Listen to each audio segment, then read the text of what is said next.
Amen, amen. I believe we are all blessed by that preaching, by that special. Amen. All right, let's all stand up, please, and let's get ourselves ready.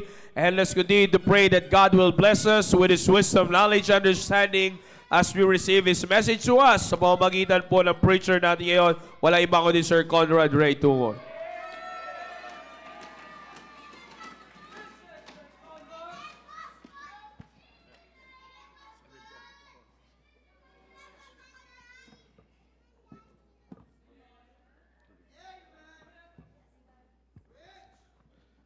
Alright, isang mapagpalang gabi po sa inyo pong lahat. Good evening, church!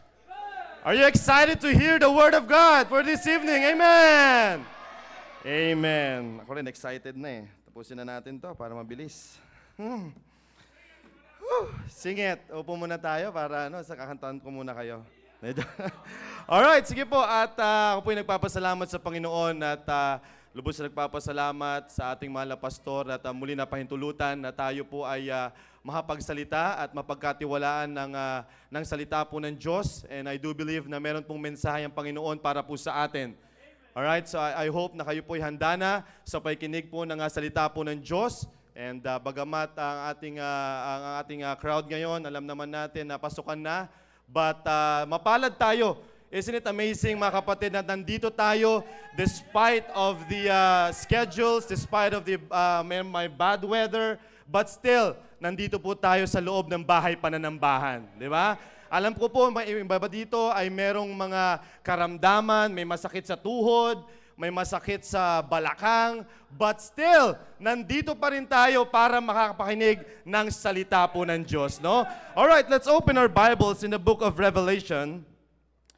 Alright, in the book of Revelation, chapter 3, at binigyan tayo ng topic ng ating mahal na pastor at sabi po niya ay sundan ko po yung preaching po ni Sir RG sa mga nakaraang preachings niya po. So, let's turn our Bibles in the book of Revelation, chapter 3. Dito po tayo sa Church of Philadelphia. Alright? Church of Philadelphia. Let's start reading in verse number 7. Alright?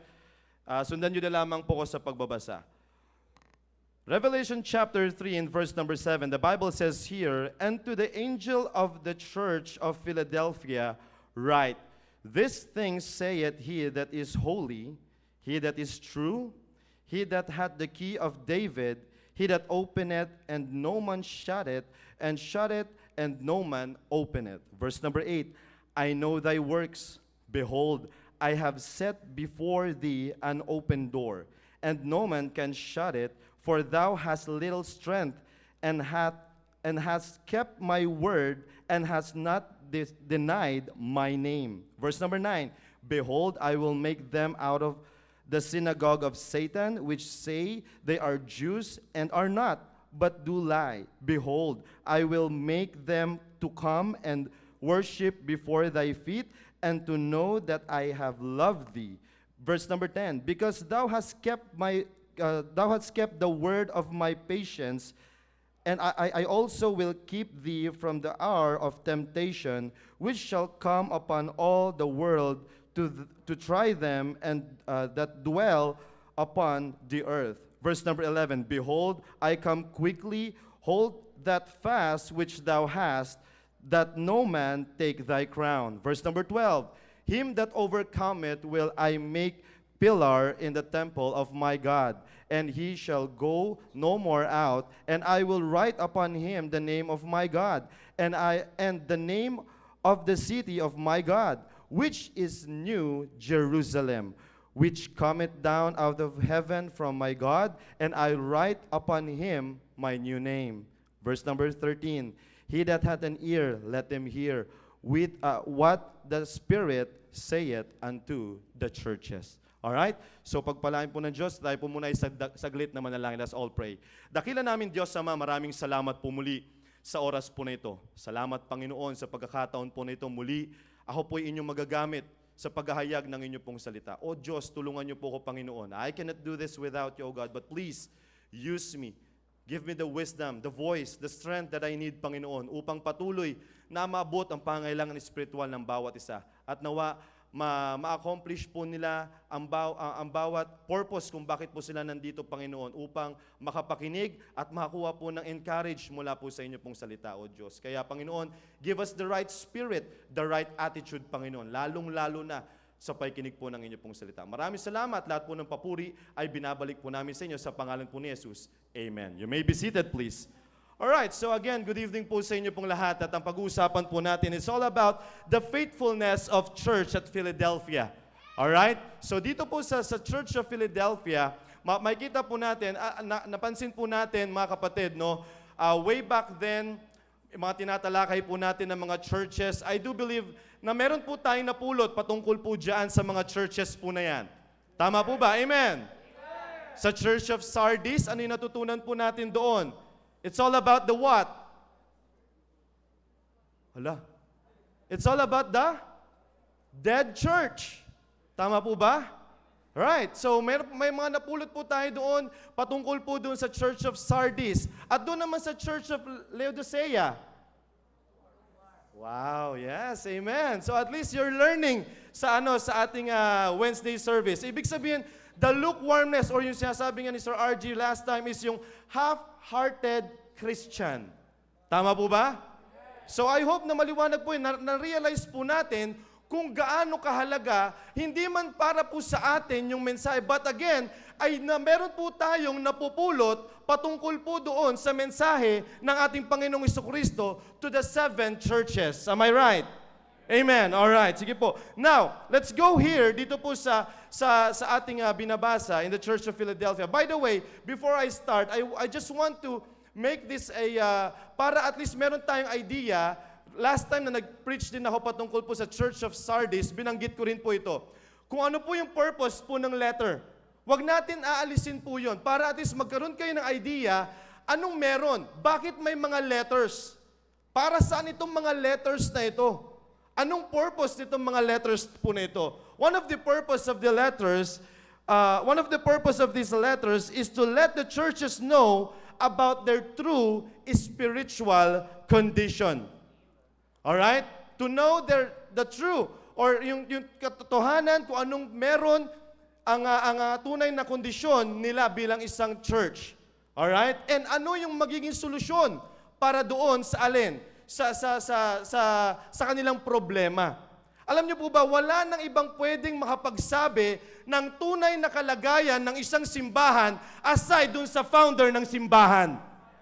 Wala nang ibang pwedeng makapagsabi niyan kundi ang ating Panginoong Hesukristo lamang. Tahasan niyang pwedeng sabihin na, alright, you are already a lukewarm Christian. Tahasan niya rin pwedeng masabi na ikaw na ngayon ay dead Christian. Wala nang ibang pwede makapagsabi nun aside sa ating Panginoong Hesukristo. Why? Because He's the founder of the church. Siya lang ang pwede makapagsabi nun, mga kapatid. At ano pa yung purpose? Ano pa yung ang purpose ng letter po na ito? Another purpose of this is to warn them and root out any sin that blocks their relationship with God. Alright? Para tanggalin at para malaman ano ba yung mga kasalanan na naghihinder sa relationship nila sa ating Diyos. So that is one of the purpose of the letter. And one of the things or one of the purpose of the letter is also to give hope knowing that God is in control. In any situation, ang ipinapakita at dinadala ni Apostle John para po sa mga churches. Alright, kahit anong sitwasyon ninyo sa mundong ibabaw nito, kahit anong problema ninyo, kahit anong hinaharap ninyo ngayon sa churches na ito, alright, you have God. Kahit ano, merong Diyos. Yan ang gusto niya iparating. Na God is in control in any situation. That is one of the purpose of the letter. Huwag niyo pong alisin yan para at least magkaroon po kayo ng idea. And also, the purpose of the letter is to let them know that although they have that kind of situation, they have the victory in Jesus. Meron silang victory. Although nandun na sila sa pighati, although nandun na sila sa persecution, all right, you have the victory in Jesus. Yun ang gusto yung pahatid Doon ang ilang letter po na yon. Now, let's go here in Church of Philadelphia. Alright? Church of Philadelphia was located strategically in the trade town in Asia. Alright? Yan po ang location ng Philadelphia. And also, it stood between Rome and Eastern world and was known as Little Athens. Alright? Little Athens because of its many gods and idols. Take note of this. Babalikan po natin ito. Alright? So, ibig sabihin, just picture out anong meron doon sa Philadelphia, sa Church of Philadelphia. Napapaligiran sila ng alin? Ng mga ibang pananampalataya. Ganon ang itsura ng Church of Philadelphia. Bakit? Sabi nga dito, kilala ang Philadelphia as Little Athens. Ibig sabihin, merong gods. May mga Diyos-Diyosan. May mga idols. So, ibig sabihin, doon sa Philadelphia, hindi lang isa ang pananampalataya. Marami. Maraming mga idols. Yan ang pinakamalala po dyan. So, just imagine that kind of situation. Huwag niyo pong aalisin yan. Babalikan po natin yan. Alright? And also, the Church of Philadelphia and the Church of Smyrna, these are the two churches na hindi nakatanggap ng rebuke galing sa Panginoon. What a great church. What a great church. Church of Philadelphia and Church of Smyrna. These are the only two churches out of 7 na hindi po nakatanggap ng rebuke galing po sa Panginoon. Alright? Hindi po sila nakatanggap. And one of the things ay nakomment pa sila. Nakomment pa itong Church of Smyrna and Church of Philadelphia. One of the commendations of Church of Smyrna is they encountered poverty and persecution, but still they remained faithful to God. That's the commendation of God to them. Yan po yung commendation. Pag sinabing commendation papuri or commendation. Nagkakaintindihan na po tayo siguro sa commendation, alright? So, yan po, commendation. So, even though they are encountering poverty or also persecution, alright, they remain faithful to God. That is in Revelation chapter 2, in verse number 9 to 11. Hindi na po natin pupuntahan just to save time. You can read that na lang pagdating po ninyo sa bahay po ninyo. Alright? And also, one of the commendations for the Church of Philadelphia is Jesus Christ mentioned that they have what? Small strength. That's not a rebuke, brethren. But that is a commendation. Although they have a small strength, the word strength there means it is a force. So hindi po yun dahil weak sila. Alright? Yun po dahil konti lang sila. Yung puwersa nila ay konti lang. Alright? Their force is small or their strength is small. But yet, although konti lang, they remained faithful to God. Just imagine, balik ulit kayo sa sitwasyon kanina. Anong sitwasyon nila? They have a lot of what? Different faith. Doon sa sa lugar na yon. May mga idols silang makatabi. Meron silang mga different gods. But still, sabi ko kasi, just imagine, sigurado merong mga nag-i-influensya sa kanila eh. May nagpapakilala sa kanila ng different gods. For sure yun. Diba? For sure yun, hindi pwedeng, hindi malabo yun. But sinasabi po ng Biblia dito, kaya nga sila kinument of their faithfulness, although they have a small strength, but still, they are faithful to God. Although maliit lang. Yung sinasabi po dito, sabi po ng Biblia in verse number 8, for thou hast a little strength. Nakita niyo po yun? For thou hast a little strength. That's the commendation of God to them. But still, they are faithful to God. Nakikita niyo po ba yun, mga kapatid? Kaya nga, kahit napapaligiran sila ng ibang mga pananampalataya, but still, they are faithful to God. All right, that's the commendation. Now let's study the context, brethren. All right. Please lang.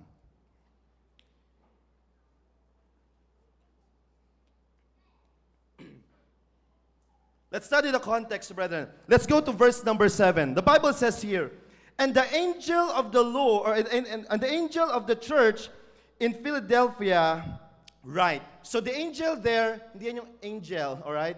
So that's the leader or the pastor, all right? So if you have a good Bible, ang nagsasalita po dyan ay walang iba kundi ang ating Panginoong Heso Kristo, all right? So ang sabi po niya, and to the angel of the church in Philadelphia, write, these things saith he that is holy, he that is true, he that hath the key of David, he that openeth, and no man shutteth, and shutteth, and no man openeth. Now, in this passage, brethren, all right, in this passage, nagpapakilala ang ating Panginoong Hesukristo sa kanila. Inilalatag niya. Alright? Inilalatag niya, sino ako? Sabi nga dyan, He is the Holy One. Alright? He is the only one. This is a distinct attribute of God. Alright? He sets apart His perfect, His pureness. May kita po natin dito. And here we also can see here, He is true. God cannot lie. God cannot lie. He keeps His word. He's fully trustworthy at all times and in every way. Alright? And pinakita rin dyan, He has the key of David. Alright? Key of David represents Christ's authority to open the door in His future kingdom. Alright? So, ibig sabihin, yan po yung binibigay. And nakalagay din po dyan, He is the one who opens and shut the doors. Ipinapakita dito, His sovereignty. His sovereignty and His power. Alright? So, anong pinupunto po dyan? Anong pinupunto po natin dyan, mga kapatid? Bakit napaka-importante? This statement right here is the assurance of God and His sovereignty of God in all situations that they are facing. Alright? Ako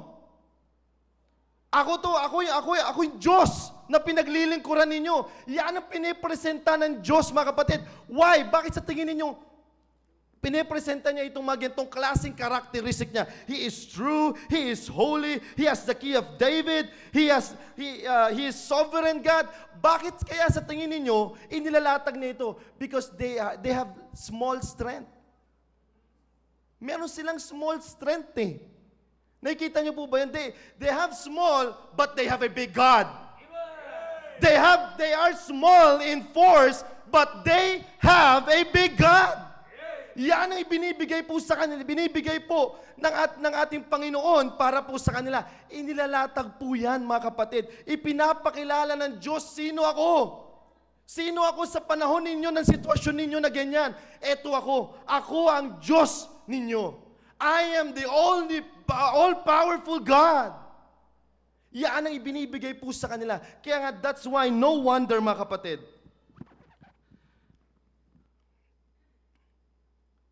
That's why no wonder, bakit na lang ang ating mga pastor ay talagang pilit at pilit ipinapakilala ang Diyos sa atin. Nakikita niyo po ba yon? Bakit laging pinapakilala ng Diyos or bakit pinapakilala ng ating mga pastor? Sino ang Diyos na pinaglilingkuran natin? Bakit ganun na lamang kahalaga? Sa lahat ng mga preachings po dito, hindi preachers ang naitataas, kundi Diyos ang naitataas. Kung bakit na lang ganun na lang ka-eager ang ating mga pastor na kilalanin mo ang Diyos, kapatid. Kilalanin mo ang Diyos. Why is it that there is a balikatan theme which is theology? Bakit na lang ganun? It is because kinakailangan nating lubusang kilalanin ang Diyos sa ating buhay. Ganon katindi, mga kapatid. No wonder kung bakit ganon na lamang. Especially to you, balikatan cadets. Bakit ganon? Bakit ipinapakilala yung Diyos po sa inyo? Para sabi ko nga sa inyo, mga kapatid, the more ninyong kinikilala ang Diyos sa buhay ninyo, the more ninyo siyang mamahalin, the more ninyo siyang iibigin, the more ninyo siyang paglilingkuran. That's the main purpose kung bakit ganito na lamang inilatag ng ating Panginoong Jesucristo ang kanyang sarili dito sa Church at Philadelphia. Nakikita niyo po ba yun? Kaya nga, in Balikatan, anong pinag-aralan doon? God is what? Omnipotent God. Tama ba ako, Balikatan Cadets? Parang wala na akong kausap na Balikatan Cadets. Balikatan Cadets, naisip nyo ba yun? Na ang pinag-usapan nyo doon ay walang iba that God is omnipotent God. Meaning, anong sabi? Pag omnipotent, He is what? All-powerful God. Akalain nyo po yun, binibigay po doon at inilalatag po doon, ipinapakilala lahat ng mga preachers po doon kung sino ang Diyos po natin. He is all-powerful God. In our everyday lives, kapatid, let me remind you, makapangyarihan ng Diyos sa buhay mo. Minsan kasi nakikita na lang natin, mga kapatid, yung powerful ng Diyos kapag sa material na bagay. Minsan nakikita na lang natin yon, mga kapatid, na kapag meron kang bagong sasakyan, alright, makapangyarihan ng Diyos. Pag meron kang bagong cellphone, makapangyarihan ng Diyos. Kapag marami kang pera, makapangyarihan ng Diyos. Pero let me remind you, kapatid, the fact na ikaw ay ginising ngayong umagang ito, the fact na ikaw ay ginising ngayong umagang ito, He is omnipotent to your life. Hindi natin kayang gumising ng umaga ngayon, kapatid. Kapatid, hindi mo kayang gumising ng umaga. It is not by your alarm kung bakit ka nagigising. Doon pa lang, kapatid, kitang-kita mo na yung omnipotency ng Diyos sa buhay mo. The fact na ginising ka pa lang, the fact na nandito ka sa simbahan ngayon at nakakapakinig ng salita ng Diyos, He is a all-powerful God. Many of us, some of us, wala dito ngayon. Wala dito sila ngayon. Pero isn't it amazing, kapatid, na nandito ka, nakakapakinig ka, hindi ba makapangyarihan ng Diyos sa buhay mo niyan? Yan guys, sinasabi po natin, mga kapatid, na ipinapakilala ng Diyos ang kanyang sarili. Kaya nga napakahalagang kilalanin mo ang Diyos na He is an omnipotent God. He is an omnipotent God. Wala tayong kakayanan, kapatid, na gumising, I'm telling you. Hindi mo kayang magising ng umaga. Dahil lang sa biyaya ng Diyos, nagising ka ngayon, kapatid. Sa biyaya ng Diyos, mga kapatid, ginagamit ka sa gawain ng Panginoon. It is not by your might. Hindi mo pwedeng sabihin na dahil sa supplements mo, kaya ka malakas ngayon. Hindi dahil meron kang muscle, kapatid, ikaw ay malakas ngayon. No! Pwede kang isang snap lang, kapatid. Lumpo ka na. Pag sinabi ng Diyos, alright, it is your time. Tapos na. Tapos na, kapatid. Alright, eto na. Hanggang dito ka na lang. Wala na. So, ganun kahalaga kung bakit natin kinikilala, kung bakit natin dapat kilalanin ang Diyos natin. He is an omnipotent God, all-powerful God. God is omnipresent. Tama ba ako? Diniscuss po yan doon sa Balikatan. Omnipresent God. God is what? Everywhere. Right? The omnipresent God. Diniscuss din doon yung the omnisciency of God. Ibig sabihin, He is what? All-knowing God. Uy, dami nakakatanda, mga Balikatan Cadets. He is an all-knowing God. He knows our future. Yan din yung sinasabi na mayroong promise ang Diyos sa kanila dito. In verse number 11 and verse number 12. Ano pong binabanggit po dyan? Behold, I come quickly. Hold that fast which thou hast, that no man take thy crown. Tama po ba? Yan po yung binabanggit po dyan. So, ang Diyos ay merong promise. Ang Diyos ay meron pong promise po sa kanila. At higit sa lahat, kung i-apply po natin ito sa ating buhay, mga kapatid, ito rin ang kanyang promise para po sa atin. He has the promise. No wonder, mga kapatid, kung bakit naging faithful itong mga taga-church sa Philadelphia sa ating Diyos. Nakikita niyo po ba yan? Bakit? Kilala kasi nila yung Diyos eh. Kilala nilang lubusan yung Diyos. God is omnipotent, God is omnipresent, God is omniscient. Right? Pinakilala at binigay dito. He has a promise to us. What ang pinakinakailangan lang natin, mga kapatid, is we just need to be faithful to Him. We just need to be faithful to Him. Pero sabi po natin, paano tayo magiging faithful sa Diyos kung hindi natin siya lubusang kilala? paano ka maglilingkod sa Diyos kung hindi mo kilala kung anong ginawa ng Diyos sa buhay mo? Paano mo siya sasambahin sa spirito at katotohanan kung hindi mo kilalang lubusan yung Diyos? Kaya nga ito ay sinasabi po niya, alright, ako ito. Alright? Yan ang sinasabi niya sa Church of Philadelphia. I am the true God.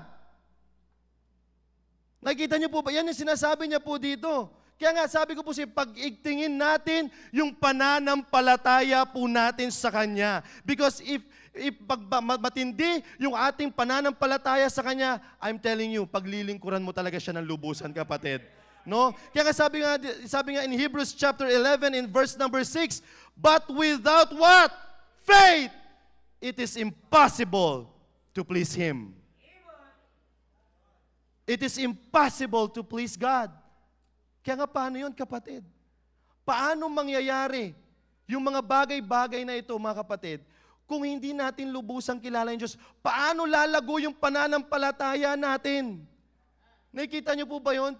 Paano lalago kung hindi mo siya lubusan kikilalanin sa buhay mo? Kung hindi, kaya nga, dapat mong kilalanin na this major three attributes of God, mga kapatid, ay napaka-importante sa ating Kristiyanong buhay. Para pag dumating yung unos sa iyong buhay, kapatid, meron kang malaking Diyos na kakapitan.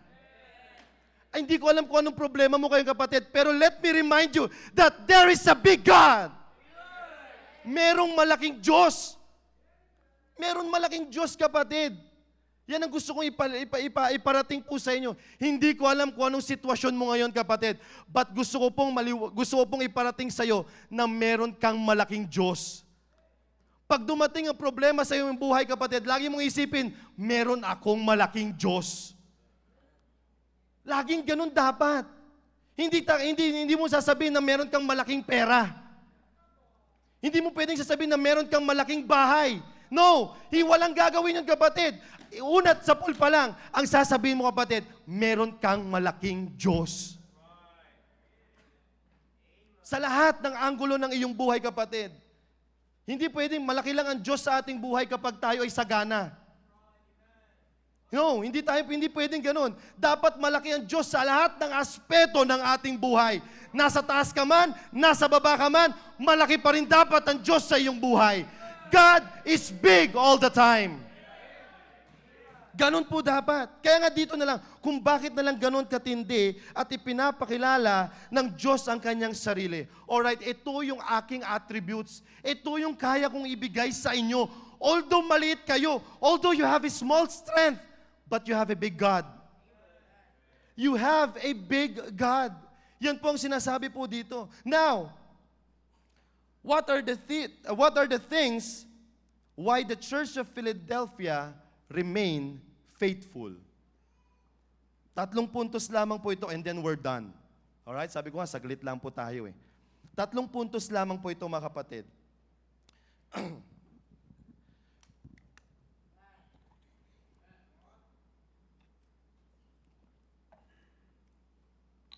What are the things why the Church of Philadelphia remain faithful? Alright? Number 1, they didn't waste the opportunity. They didn't waste the opportunity. In verse number 8, ang sabi po ng Biblia po dito, behold, I have set before thee an open door. Alright? Hindi sinayang ng mga Church of Philadelphia kung anong meron at anong binuksan ng Diyos para po sa kanila. They didn't waste the opportunity. Alright? Kung anong meron po sila. God opened the door for them. God gave them the opportunity to serve Him, to love Him, and also to love His work. Yan ay binigay na opportunity ng Diyos para po sa kanila. And the main thing ng work po na ito is none other than the preaching of the gospel. They didn't waste this opportunity, brethren. Hindi nila sinayang yung oportunidad na anong meron sila, na mahalin ang gawain ng Diyos, na pagkalingkuran ng Diyos. Hindi nila sinayang po yun. Same thing in our church. For us to be faithful in His work, don't waste the opportunity that was given to you by God. We have a lot of opportunities here to serve God. Ang dami. Napakaraming pwedeng gawin para sa Diyos. Maraming mga avenues para ang binubuksan ng ating mahal na pastor para paglingkuran niyo po ang Diyos po natin. Napakarami. We have a different programs, area programs, church programs. Ang nakakalungkot lang po, the sad thing here is, tayo na lang po talaga, it's our choice na hindi tayo naglilingkod sa Panginoon. That's the sad part. Maraming gawain, hindi mo pwedeng sabihin, wala na akong lugar dyan. Wala na akong lugar sa choir. Choir lang ba? Wala na akong lugar sa usher, ang dami na nila. Usher lang ba? Wala na akong lugar sa media team lang ba? Yan po yung dapat po nating makita, mga kapatid, na we do have a lot of opportunities, mga kapatid, to serve God. Huwag natin sasayangin po yun, mga kapatid. Huwag mong papahintulutan na kapag matanda ka na, sasabihin mo, doon ako maglilingkod. Huwag mong sasabihin na kapag ikaw ay may tungkod ka na, magsaserve na ako sa Panginoon. Nakaratay ka na, sana naglingkod ako sa Panginoon. Kapatid, habang meron ka pang lakas, serve God! Habang meron ka pa, binibigyan ka pa ng kalakasan ng Diyos, kapatid. Habang kaya mo pang tumayo, habang kaya mo pang sumigaw, habang kaya mo pang mag-preach. Preach the gospel. Di ba? Yan po yung opportunity na ibinibigay sa inyo ng Diyos, kapatid. Hindi mo lang nakikita yun, yung kalakasan mo pa lang. That is already an opportunity to serve Him. Your strength. Hindi lahat may lakas, kapatid. Yung iba nakaratay na. Yung iba nasa hospital na, kapatid. Marami kayong kilala, mga kapatid, na nasa hospital na. At sinasabi nila, sana maglilingkod ako sa Panginoon. Promise, maglilingkod na ako. Kapatid, hihintayin mo pa ba yun? Kayong mga young men at young ladies na nakakapakinig po sa akin ngayon, hihintayin nyo pa ba? Hihintayin nyo pa ba na makaratay na kayo bago kayo maglingkod sa Panginoon? You do have a lot of opportunities. Please don't waste them. So that para maging faithful tayo sa gawain ng Panginoon, don't waste that opportunity. Like what the church at Philadelphia did. Kung anong ginawa nila, hindi nila sinayang opportunity. Although they are small. Although maliit lang sila, kapatid. Tayo, ang laki natin. Ang laki ng congregation natin, mga kapatid. Ito, kapatid, ang liit. Meron pang persecution. Meron pa nakapalibot ng mga idols, mga ibang pananampalataya doon, kapatid. Dito wala pang persecution, kapatid. Hirap na tayong maglingkod. Ano pa bang kailangan gawin ng Diyos, mga kapatid? Hindi pa sapat yung naligtas ka ng Diyos? Hindi pa ba sapat yung nagpapako siya sa krus ng Kalbaryo, nabayubay siya sa krus ng Kalbaryo para sa iyo at para sa akin? Hindi pa ba sapat yun, kapatid? Para paglingkuran mo siya ng lubusan? Hindi pa ba sapat yung banal na dugo niya na dumanak sa krus ng Kalbaryo? Kung paano niya kinuha yung sakit, the pain na dinanas niya doon, hindi pa ba sapat yun para paglingkuran mo siya? Do we still have the excuses na saka na lang ako mag-i-involve kapag nag-i-involve na rin siya? Ha? Mag-i-involve na rin. Pag nakita ko na siya nag-soul winning, magso-soul winning na rin ako. Para yun na yung gagawin din naming date namin. Akala nyo mga young people. Nag-i-involve na siya, uy, pupunta na ako sa area. Doon na siya. Kita ko na siya. Yun ang suot niya. Parehas na kami ng suot. Ha? Nakikita niyo po ba yun? Ganun na lang? Ganun ba ang batayan natin para maglingkod tayo sa Panginoon? Hindi ba sapat na ikaw ay iniligtas ng Diyos, kapatid, para paglingkuran mo siya ng lubusan? Sabi ko, don't waste the opportunity that you have. Meron kang oportunidad, meron kang kalakasan, kapatid. Huwag mong sanayin yan kung saan-saan lang. Pag sa basketball, grabe, kahit magkanda matay na, kahit magkanda pilay-pilay na sa basketball. Pero pagdating sa soul winning, mainit.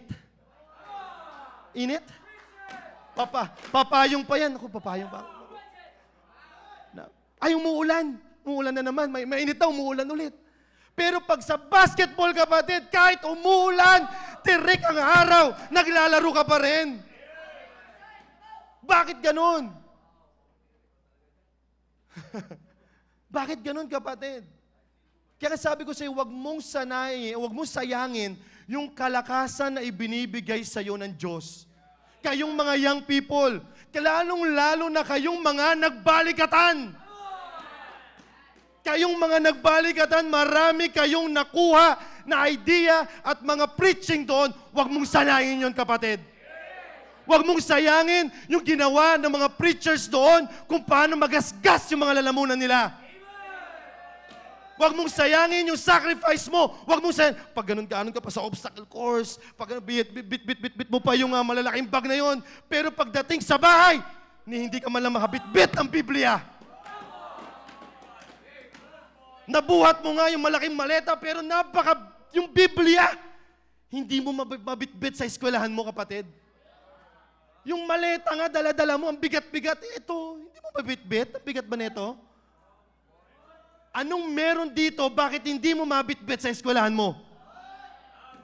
Bakit hindi ka makapagbit-bit ng Biblia at sasabihin mo, alright, I'm a Bible believer. Bakit hindi mo masabi yon, kapatid? Again, binigyan ka ng opportunity na matrain saan sa balikatan. Huwag mong sayangin yon, kapatid. Don't waste that opportunity na ibinigay sa'yo ng Diyos na makarating ka sa balikatan. At pag umuwi ka sa bahay ninyo, parang walang balikatan. Huwag ganun, kapatid. Meron kang opportunity na makilala ang lubusan ng Diyos. I know for the fact na nakilala niyong lubusan ng Diyos doon. Alam kong nakita niyo yung Diyos eh. Kapatid, huwag mong sayangin yung opportunity na yun. Huwag mong sasayangin yung mga nag-sacrifice. Huwag mong sasayangin yung pastor natin na talagang grabe na yung pag-iyak kada gabi. Grabe na iyak niya. Grabe na luha. Hindi lang ang pastor natin ang umiyak para sa'yo. Maraming lumuluhod para sa'yo. Yung magulang mo, lumuluhod para sa'yo. Huwag mong sasayangin yung opportunity na yun, kapatid. Don't waste that opportunity para ma-serve mo ang Panginoon ng faithfully. Binigyan ka ng Diyos ng pagkakataon eh. Akalain mo yun, nagvo-voice out ang ating mahal na pastor, yun lang ang katanging balikatan, na gabi-gabi umiiyak siya. Akalain niyo po yun. Grabe yung puso ng ating mahal na pastor para sa inyong mga kabataan. Huwag mong sayangin yung opportunity na yun. Don't waste that opportunity para mapagsilbihan mo ang Diyos po natin ng tapat. Number two, one of the things kung bakit naging faithful ang Church of Philadelphia, number 2, they kept His word. One of the things kung bakit naging faithful at remain faithful ang Church of Philadelphia, binanggit po dyan. In verse number 8, I know thy works.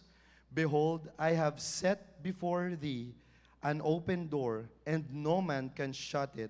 For thou hast little strength, and what? And hast kept my words.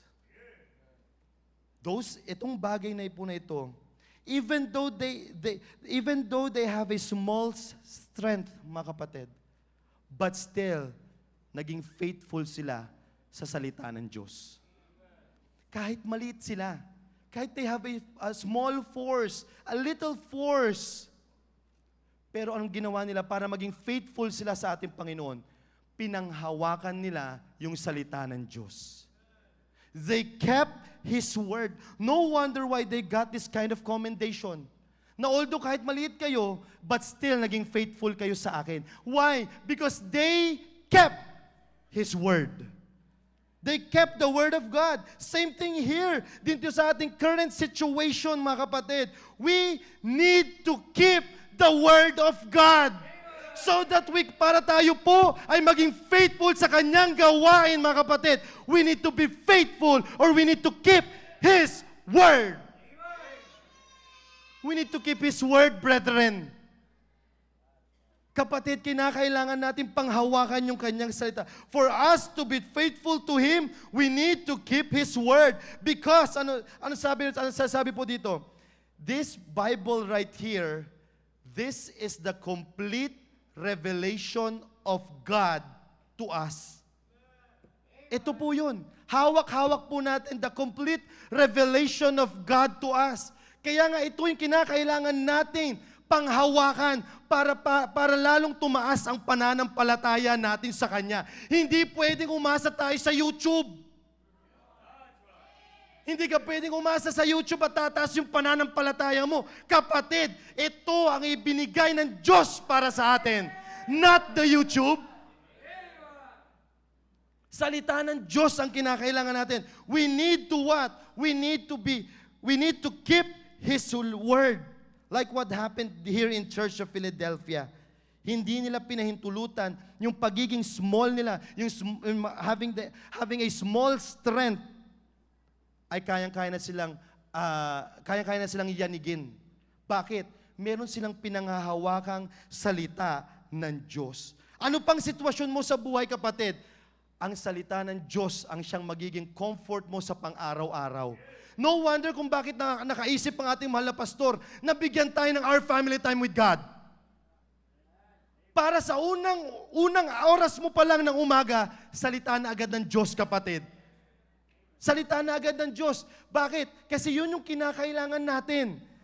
Yun yung kinakailangan natin. Sa anumang sitwasyon mo at tinaharap mo sa buhay mo, kapatid, you need to keep His Word. His Word, hindi lang po ito para sa mayayaman. Itong salita ng Diyos po niya ay para sa lahat. Hindi pwedeng ang salita niya ay sinasabi ng ating mahal na pastor last time sa kanyang preaching, yung Diyos hindi pwedeng para sa mayayaman lang. Yung salita ng Diyos ay para sa mayayaman. No. Para sa lahat po ito, kapatid. Kaya nga, ito ang kinakailangan po natin sa anumang sitwasyon ng inyo pong buhay. Anumang hinaharap mo, kapatid, kung anumang sitwasyon mo, kapatid, anumang hinaharap mong problema, kinakailangan mo ng salita ng Diyos. You need the Word of God to comfort you. You need the Word of God to strengthen you. Yan ang kinakailangan po natin. Ang salita ng Diyos ang patuloy na magpapalakas ng pananampalataya po natin. Always remember that, brethren. We need to keep His Word. Like kung anong ginawa ng Church of Philadelphia. Anong ginawa nila? They kept His Word. No wonder kung bakit kahit maliit lang sila, they remain faithful. Why? Because merong salita ng Diyos eh. Minsan ganun po nangyayari po sa atin. Di ba? Pag meron ng unos, parang wala ng salita ng Diyos. Pag may dumating ng bagyo, parang wala ng salita ng Diyos. Hindi pwedeng sa tagal ng ating buhay Kristiyano, kapatid, ang batayan natin sa pagkakilala natin sa Kanya. No. Kinakailangan mong lamanan talaga ng salita ng Diyos ang iyong sarili. Para pagdating ng unos ng iyong buhay, kapatid, I'm telling you, meron kang sandata. Meron kang panghahawakang Kanyang salita. Alright? So what are the things, mga kapatid, kung bakit naging faithful ang Church of Philadelphia? Number one, they didn't waste the opportunity. And number two, they kept His Word. And the last, favorite part ninyo, they lifted up Christ in their lives. That's the last. Puntahan po natin dito sa binanggit po dito. I know thy works, behold, I have set before thee an open door, and no man can shut it, for thou hast little strength, and hast kept my word, and hast not denied my name. Ang ginawa ng mga Church of Philadelphia para sila ay maging faithful sa Diyos, mga kapatid, ni-lift up nila ang Diyos sa buhay nila. They lift up Jesus Christ as their Lord and personal Savior in their every life. They didn't deny the name of God. Hindi nila dininay ang Diyos, mga kapatid. Sabi ko nga sa inyo, merong mga nakapalibot na ibang pananampalataya sa kanila during that time. But still, hindi nila dininay ang Diyos. Although they are small, but hindi nila dininay ang Diyos. Kapatid, ganyan din po dapat ang makuha po natin. Ganyan din po dapat tayo, mga kapatid. Para tayo ay maging faithful sa gawain ng Panginoon, you need to lift up the name of Jesus Christ to your life. Kinakailangan mong itaas ang Diyos sa buhay mo, kapatid. Kinakailangan mong itaas ang Diyos sa buhay mo araw-araw, kapatid. That is why testimony is very important. Natatandaan niyo pa ba yun? Balikatan Cadets, yung sinabi ko po sa inyo, yung last devotion natin, kinakailangan kayong mga Balikatan Cadets makita yung totoong Diyos sa buhay ninyo. Yan po dapat. We need to lift up Christ in our lives. Sabi nga, maraming idols, maraming mga iba't ibang pananampalataya. But remember, mga kapatid, remember, ano sinabi? They didn't deny our God. Instead, they lifted up Christ in their lives. Yan ang ginawa po nila. Same thing din po sa atin. We should lift up Christ in our daily lives. How we dress, how we walk, how we talk, mga kapatid. Dapat kitang-kita ang Diyos sa buhay po natin. So that we can remain faithful sa Kanya.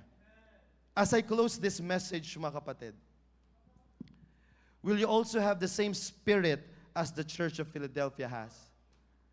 Magkakaroon ka rin ba ng same spirit kung anong merong spirit yung dun sa Church of Philadelphia? Will you waste the opportunity that you have right now? Young men, young ladies, kung anumang opportunity na pinagkaloob sa'yo ng Diyos, papalagpasin mo na naman ba yan? Papalampasin mo na naman ba yan, kapatid? Saka na lang, pag may time na. Kapatid, hindi laging may time. Hindi laging may time. Saka na lang kapag medyo okay na ang panahon. Kapatid, hindi laging okay ang panahon.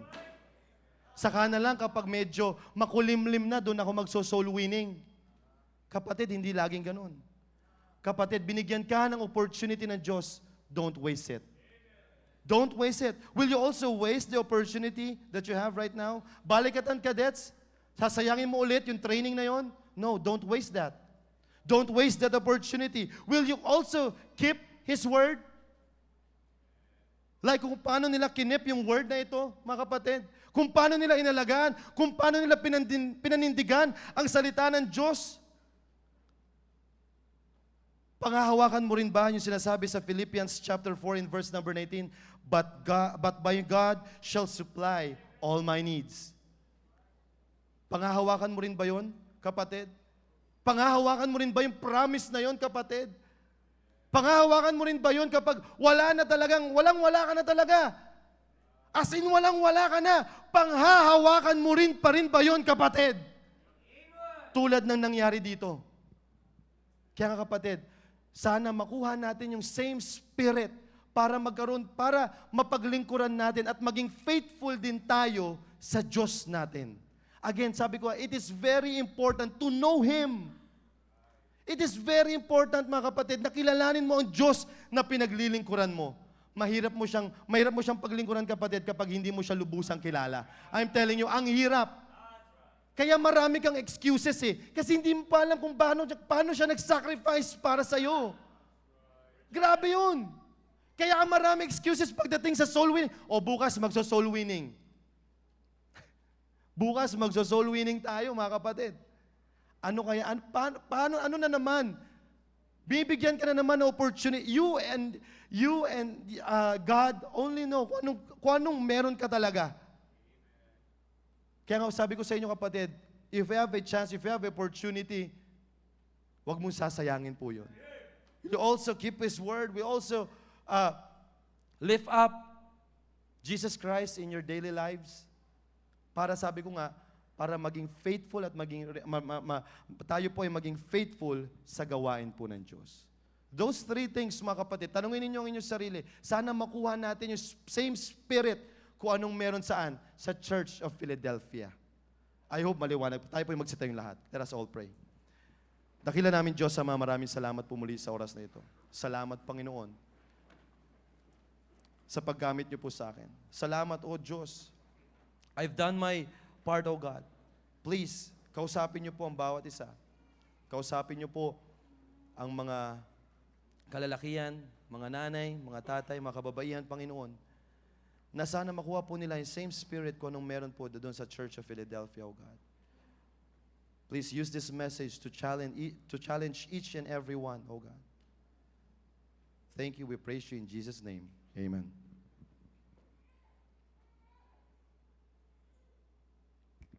Well, the Holy Spirit is speaking to your hearts with message. Let's make business with God.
Dakilang Diyos, sa makapangyarihan sa lahat, maraming salamat po, Panginoon, sa mensahe pinagkaloob niyo po sa amin.